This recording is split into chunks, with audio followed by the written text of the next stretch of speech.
अपना घर साफ़ कर लेंगे, पूजा पाठ कर लेंगे, बड़े बड़े दान पुण्य कर लेंगे, भंडारे रखवा लेंगे, लेकिन यहाँ खाली जगह मिली तो यहाँ सब डाल दो। वो दान पुण्य, वो पाठ पूजा, वो भंडारा सब गया तेल लेने। वो वहाँ जंगलों में भी डंपिंग की हुई है। सो आई डोंट अंडरस्टैंड कि मेरे ना डिस्कनेक्ट हो जाता है। डिस्कनेक्ट ये होता है कि ये सब तो जानवरों ने नहीं किया, ये इंसानों के काम है। बिल्कुल जी। अब इतना पाठ पूजा, मोमबत्ती, धूप बत्ती, दिया बाती, बड़े बड़े चौल भंडार, भंडारा लगाना, जिसको बोलते सेवा। अभी कौन सी सेवा है, वो धरती माँ की सेवा नहीं कर पा रहे, जो भगवान ने खुद दी है, तो किसकी सेवा करने चले? अपनी। तो वो सेवा का कोई फल बिल्कुल भी नहीं मिलेगा। तो ये बीच की एक लड़ी होती है जहाँ पे इंसान अंधविश्वासों में फंस जाता है। वो अंधविश्वास इसलिए होता है कि उसका भला हो, लेकिन उसको ये नहीं पता कि वो अंधविश्वास में फंस के अपना तो अपना भला तो बिल्कुल नहीं होगा, वो भला किसी और का ही हो रहा है। बिकॉज जीवन के नियम बहुत सरल हैं और सीधे हैं।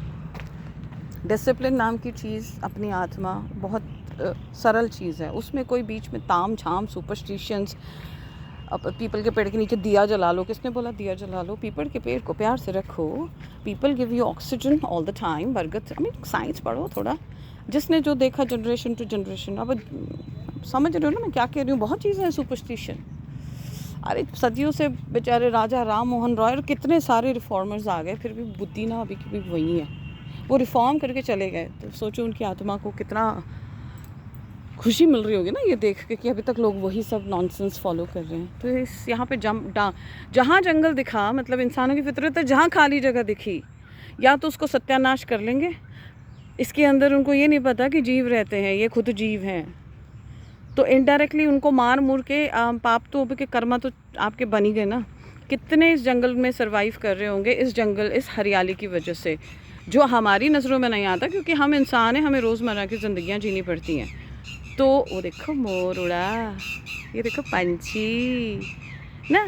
सो वो कोई ऑफिस में तो नहीं जाते ना कमाने, ना वो पैसा घर लाते हैं, उनके लिए यही जीवन है। तो इसको या तो डंप यार्ड बना देंगे, जहाँ जंगल दिखा डंप कर दो सामान, इंसानी सामान डंप कर दो, या फिर उसको काट के बेच कर कुछ नया स्ट्रक्चर खड़ा कर दो।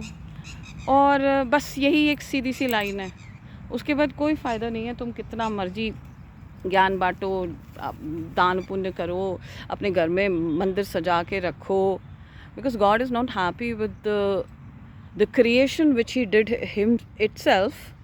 नवग्रह में से यही धरती हरियाली है। तो भगवान जब उसकी क्रिएशन को आप मान नहीं दे रहे, तो सीधा साधा आपने उल्लंघन कर दिया ना उसके नियमों का, फिर किसको खुश करने चले और क्यों? ये सीधा साधा नियम होता है, इसमें ज़्यादा कॉम्प्लिकेशंस नहीं होती। सोच सीधा साधा चलते रहोगे ना लाइफ में। जो जीव जंतु हैं उसको वैसे रहने दो, बैलेंस बना के चलो। इकोसिस्टम है ना, साइंस में पढ़ते हैं, बच्चों को भी पढ़ाते हैं, सबको पता है। को एग्जिस्टेंस वर्ड है ना, कि सबके साथ मिलजुल के रहना है ना। तो जो जगह जिसकी है उसको वैसे रहने दो। उनमें जो जीव जंतु, माइक्रो ऑर्गेनिज्म आपको पता है, उसके बारे में नहीं पता है, वहाँ जाके डिस्टर्ब ना करो। अब जब उसको नष्ट करोगे तो वो कहाँ जाएंगे? या तो मर जाएंगे या आपके शहरों में आएंगे। शहरों में आके आप कितना संभाल लोगे? बताओ, कितना संभाल लोगे? सो मनुष्य अपने अंत का ताना बाना खुद ही लिख के बैठा हुआ है। It's nothing, no use you become जो मर्जी मंदिरें खोल के रख लो यार, स्ट्रक्चर तो स्ट्रक्चर है। अब इस पे डिबेट मत कर लेना लेकिन उस स्ट्रक्चर के अंदर अगर भाव से कुछ करोगे ना, तो मिरेकल्स होते हैं। पत्थर को भी कहते हैं ना, भगवान मानो तो चमत्कार होता है। तो हम तो पूरी सृष्टि को ही नाश करने में, तो कौन से भगवान को मान रहे हो? जरा हमें भी बताना।